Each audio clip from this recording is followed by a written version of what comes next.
Magandang umaga po. Ito po ang Balitaan Plus Breaking News sa Highshul Channel 4. Ako po si Selina Asmara. Magkakabalitaan. Earthquake drill sa Patnubay Academy. Isinagawa ngayong umaga. Mula sa Patnubay Academy. Live si Arkin Juan David Cabuyaon. Arkin. Mga kabalitaan ng kasalukuyan po na naganap ay earthquake drill dito po sa Patnubay Academy at kung saan ilan pong mga mag-aral ng MTC Diern ay naglabas na po sa mga oras na ito at may mga ilan pa po mga lumalabas po para po sa earthquake drill.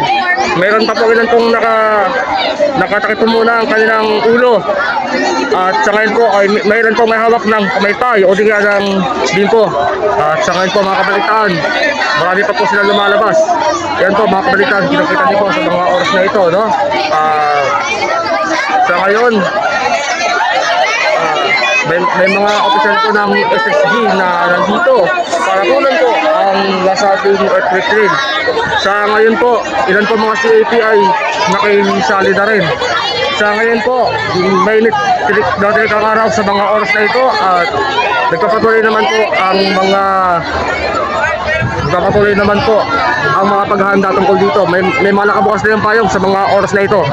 Babalikan po namin kayo mamaya. Ito po ang inilingkod, Arvin Juan David Cabuyaon, nagulat para sa Balitaan Plus. Balik kayo. Maraming salamat Arkin.